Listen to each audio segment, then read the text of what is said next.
नमस्कार आपण मानकर लगी नहीं आसीचे आज दिन 20टा बचा बचा गुरुत्वपूर्ण खबर से लगी आपण माने वीडियो के लास्ट तक देखून आ चैनल के नया करी आसीथिले चैनल के सब्सक्राइब वीडियो भल लागले वीडियो के लाइक गुटे कर दऊ। चलोन आज खबर ऊपर टिके नजर पका। आज प्रथम खबर नुआपड़ा उपनिर्वाचन लगी घोषणा हला तारीख नवेम्बर 11 रे नुआपड़ा उपनिर्वाचन हेबा के जाउथिबा बेले सेंता नवेम्बर 14 तारीख रे भोट गणति करा जिबा बोली करी सरकार को तरफरु सूचना दिया जायछि। बिहार संगे संगे नुआपड़ा भी उपनिर्वाचन के नहीं करी तारीख घोषणा कले मुख्य निर्वाचन कमिश्नर। बीजेडी विधायक राजेंद्र ढोलकिया मृत्यु पर नुआपड़ा सीट खाली पड़ीथिला। तेबे खाली पड़ीथिबा सीट रे केउ दल सीट पूरण करिवे ताहा एबे गुटे चर्चार विषय पाल्टिछे। किंतु नुआपड़ा रे राजेंद्र ढोलकिया पुओ के बीजेडी पार्टी प्रार्थी करि पारे बोली करी चर्चा जोरसोर धरिथिबा बेले बीजेपी सरकार आसला परे इटा प्रथम बाय इलेक्शन बोली करी कोआ जाउछि। परवर्ती खबर सरकारक बड़ घोषणा जेकोनोसी सोशल मीडिया रे मिछ खबर पोस्ट कले आईन अनुसार नियाजिबो कार्यानुष्ठान। मुख्यमंत्री मोहन चरण माझी अपील करिछन जे कोनोसी सोशल मीडिया रे खबर पोस्ट करबा आगरु से खबर उपरे सत्यता जांच करबा लागि कोहा जायछि। जिन माने मिथ्या किंबा भ्रांति सूचना प्रचार प्रसार करूछन बोले सेमानकर विरुद्ध रे आईन अनुसार कार्यानुष्ठान नियाजिबा। काजे बोले किछि व्यक्ति विशेष मिछ खबर प्रस्तुत करिकिना समाज रे अशांतिर वातावरण सृष्टि करूछन। सेति लागि प्रत्येक नागरिक माने सचेतन रहून आ कोनोसी फेक वीडियो किंबा सोशल मीडिया पोस्ट उपरे विश्वास नै करू। परवर्ती खबर कटक सहररु हटिला कर्फ्यू एने सूचना दैछन police commissioner A S Devidatta Singh. से कहिसंती जे कर्फ्यू समय सीमा सरीछि किंतु साधा पोशाक रे पुलिस एबे भी अनुध्यान करूछि। गतकाली सकाल 10टा पर्यंत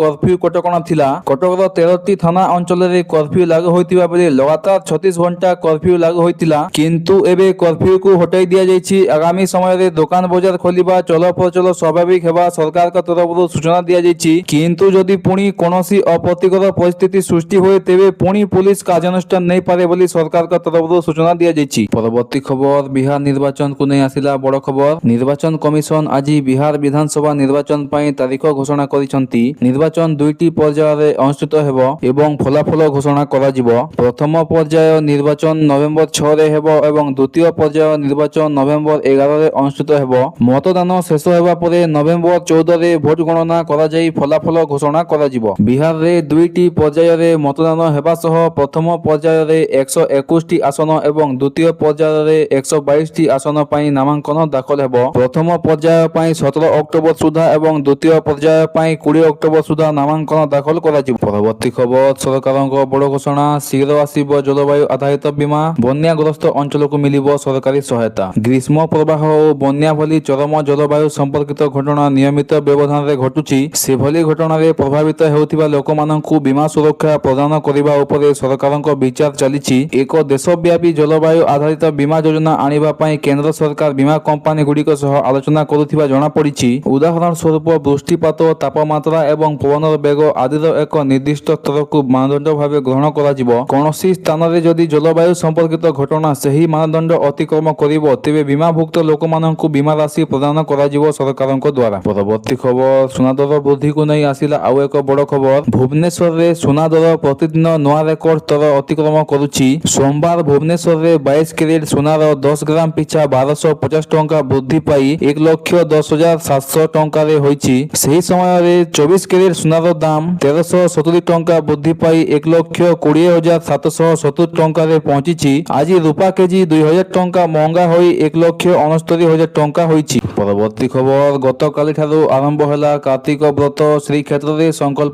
कले हजार हजार व्रतधारी। हिंदू शास्त्र अनुसार कार्तिक मास हेउछि पुण्यर मास। सेति पई एक मास धरी हविष्याबली माने पालन करंती पवित्र महाकार्तिक व्रत। हजार हजार हविष्याबलीक समागम रे पुरी शहर एबे लोकारण्य होई पड़िछि। हविष्याबली माने निज परिवार परिजन को छाड़ी पुरी श्रीक्षेत्र जगन्नाथ को दर्शन करी पुण्य अर्जन करिबा पई छोटी आसिचंती श्रीक्षेत्र को। सेठी रही मास सारा महाप्रभु को दर्शन करी हविष व्रत कले महापुण्य मिलिथाय बोली पूर्वरु विश्वास रहिछि। सुप्रीम कोर्ट रे कफ सिरप मामला घटना रे सीबीआई तदंत दाबी। मध्य प्रदेश छिंदवाड़ा जिले में विषाक्त कफ सिरप पी 14 पिलांकर मृत्यु मामला वर्तमान सुप्रीम कोर्ट रे पहुंची जो सीबीआई तदंत करने को दावी करिसंती आवेदनकारी। यह छड़ा महाराष्ट्र नागपुर रे मध्य समान घटना घटी। मध्य प्रदेश सरकार लैब परीक्षा रे सिरप रे विषाक्त डाइथाइलिन ग्लाइकॉल मिसिछि जहां औषधीय प्रयोग रे निषिद्ध। परवर्ती खबर খবর যুক্ত 2 পরীক্ষা ফর্ম ফিলअप তারিখ ঘোষণা কলা সিএচএসসি। যুক্ত 2 পরীক্ষা 2026 ପାଇଁ ফর্ম ফিলअप তারিখ ঘোষଣା କରିଛି সিএচএসসি। রেগুলার পরীক্ষার্থী মানে অক্টোবর 20 তারিখରୁ নভেম্বর 6 তারিখ ভিତରେ ফর্ম ভରି ପାରିବେ। এক্স রেগুলার পরীক্ষার্থী মানে নভেম্বর 13 ରୁ 25 ଯାଏ ফর্ম ফিলअप କରି ପାରିବେ। ଯେଉଁ ଛାତ୍ରଛାତ୍ରୀ ମାନେ ଡେରି କରିବେ ସେମାନେ 200 ଟଙ୍କା ଫାଇନ ସହିତ ନଭେମ୍ବର 10 ରୁ 14 ମଧ୍ୟରେ ଫର୍ମ ଭରି ପାରିବେ। ଏହା ସହିତ ଆଉ ଗୋଟିଏ ଅବସର ମିଳିବ 600 ଟଙ୍କା ଫାଇନ ସହିତ ନଭେମ୍ବର 17 ରୁ 19 ମଧ୍ୟରେ ଫର୍ମ ଭରି ପାରିବେ। ପରବର୍ତ୍ତୀ ଖବର ମୁଖ୍ୟମନ୍ତ୍ରୀଙ୍କ ବଡ଼ ଘୋଷଣା ଛାତ୍ରଛାତ୍ରୀଙ୍କ ପାଇଁ ଖୁସି ଖବର ସ୍କଲାରସିପ ଟଙ୍କା ବୃଦ୍ଧି କଲେ ମୁଖ୍ୟମନ୍ତ୍ରୀ। ଓଡ଼ିଶା ସରକାର ମୁଖ୍ୟମନ୍ତ୍ରୀ ମେଧାବୃତ୍ତି ଓ ଅନ୍ୱେଷା ଯୋଜନାରେ ବୃତ୍ତି ରାଶି ବୃଦ୍ଧି କରିଛି। ପ୍ରି ମେଟ୍ରିକ ମେଧାବୃତ୍ତି ଏବେ ବାର୍ଷିକ 10,500 ଟଙ୍କାରୁ ବଢି 16,000 ଟଙ୍କା ହେଲା ଓ ଅନ୍ୱେଷା ଯୋଜନା 11,000 ଟଙ୍କାରୁ 17,000 ଟଙ୍କା ହେଲା। ପୋଷ୍ଟ ମେଟ୍ରିକ ସ୍କଲାରସିପରେ ଛାତ୍ରମାନେ 16,000 ଟଙ୍କା ଓ ଛାତ୍ରୀମାନେ 17,000 ଟଙ୍କା ପାଇପାରିବେ। ନୂଆପଡ଼ାରେ ଏହି ଘୋଷଣା କରିଛନ୍ତି ମୁଖ୍ୟମନ୍ତ୍ରୀ ମୋହନ ଚରଣ ମାଝୀ। ସେ କହିଛନ୍ତି ଯେ ଶିକ୍ଷା ହେଉଛି ବିକାଶର ମୂଳ ଆଧାର। ପରବର୍ତ୍ତୀ ଖବର ଓଡ଼ିଶାରେ ପୁଣି ଲଘୁଚାପ ସଂକେତ। ପାଣିପାଗ ବିଭାଗ କହିଛି ଆସନ୍ତା 9 ତାରିଖରେ ଉତ୍ତର ବଙ୍ଗୋପସାଗରରେ ନୂଆ ଘୂର୍ଣ୍ଣିବଳୟ ସୃଷ୍ଟି ହେବାର ସମ୍ଭାବନା ଅଛି। ଏହା ଘନୀଭୂତ ହେଲେ ଲଘୁଚାପ ରୂପ ନେଇପାରେ। ବର୍ତ୍ତମାନ ଟ୍ରଫ୍ ଲାଇନ ପ୍ରଭାବରେ ରାଜ୍ୟର ମେଘୁଆ ପାଗ ଓ ବର୍ଷା ଚାଲିଛି। ଆସନ୍ତା 5 ଦିନ ମଧ୍ୟରେ ହାଲୁକାରୁ ମଧ୍ୟମ ବର୍ଷା ହେବାର ଆଶଙ୍କା କରାଯାଇଛି। ପରବର୍ତ୍ତୀ ଖବର ଗ୍ରାନାଇଟ୍ ଖଣିରେ ବିସ୍ଫୋରଣ ବେଳେ 3 ଜଣ ଶ୍ରମିକଙ୍କର ମୃତ୍ୟୁ ଘଟିଥିବା ବେଳେ ଆଉ 3 ଜଣଙ୍କର ଗୁରୁତର ଅବସ୍ଥା ହୋଇଛି। ଆନ୍ଧ୍ରପ୍ରଦେଶ ପାଳୁ ନିକଟ ଗଙ୍ଗାରାଜୁପୁରମ୍ ଗ୍ରାନାଇଟ୍ ଖଣିରେ ଏକ ବଡ଼ ଧରଣର ବିସ୍ଫୋରଣ ଘଟିଛି। ଏହି ବିସ୍ଫୋରଣରେ 3 ଜଣଙ୍କର ମୃତ୍ୟୁ ଘଟିଥିବା ବେଳେ 3 ଜଣଙ୍କର ଗୁରୁତର ଅବସ୍ଥା ହୋଇଛି। ଆଜି ଅପରାହ୍ନ 4ଟାରେ ପଥର କୁଆଁରୀରେ ବିସ୍ଫୋରଣ ପାଇଁ ସବୁ ସରଞ୍ଜାମ ଯୋଗାଡ଼ କରି ରଖିଥିବା ବେଳେ ହଠାତ୍ ବର୍ଷା ଆସିଥିଲା। ଫଳରେ ଶ୍ରମିକମାନେ ଜିନିଷପତ୍ର ଏଣେତେଣେ ରଖି ସେଠାରୁ ଚାଲି ଯାଇଥିଲେ। କିନ୍ତୁ ସେହି ସମୟରେ ବଜ୍ରାଘାତ ହେବାରୁ ବିସ୍ଫୋରଣ ହୋଇ ଦୁର୍ଘଟଣା ଘଟିଥିବା କୁହାଯାଉଛି। ଏହି ଘଟଣାରେ ମୃତକମାନେ ହେଲେ ରାଜସ୍ଥାନର ହେମରାଜ ମେଘୱାଲ, ବିହାରର ଶ୍ରବଣ କୁମାର ଓ ମଧ୍ୟପ୍ରଦେଶର ପିଣ୍ଟୁ। ପରବର୍ତ୍ତୀ ଖବର ନୂଆପଡ଼ା ଉପନିର୍ବାଚନ କଂଗ୍ରେସରୁ ପ୍ରାର୍ଥୀ ହେଲେ ଘାସିରାମ ମାଝୀ।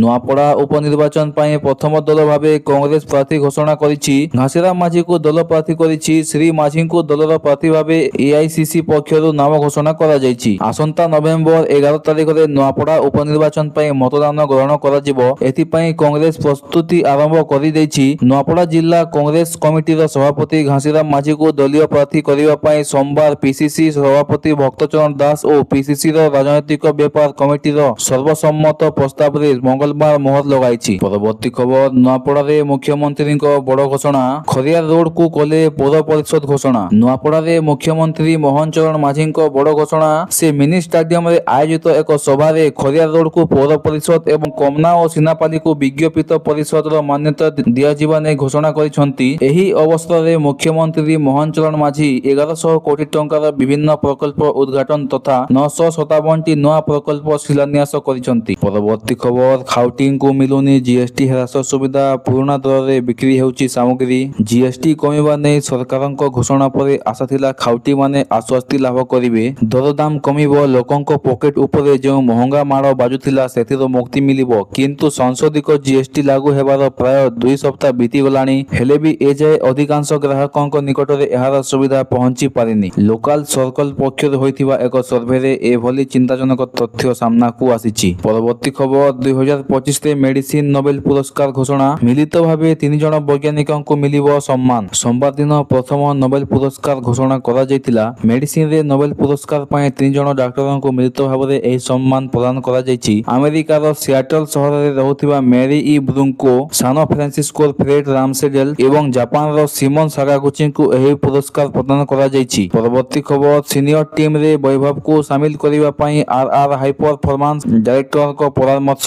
14 ବର୍ଷୀୟ ବୈଭବ ସୂର୍ଯ୍ୟବଂଶୀଙ୍କୁ ତୁରନ୍ତ ସିନିୟର ଟିମରେ ସାମିଲ କରାଯାଉ। Rajasthan Royals high performance director Zubin Bharucha ଭାରତୀୟ କ୍ରିକେଟ ଦଳ କମିଟିର ଚେୟାରମ୍ୟାନ ଅଜିତଙ୍କୁ ପରାମର୍ଶ ଦେଇ କହିଛନ୍ତି ବିହାରର 14 ବର୍ଷୀୟ ବାମହାତୀ ବ୍ୟାଟର ବୈଭବଙ୍କୁ ତୁରନ୍ତ ସିନିୟର ଟିମରେ ସାମିଲ କରାଯାଉ।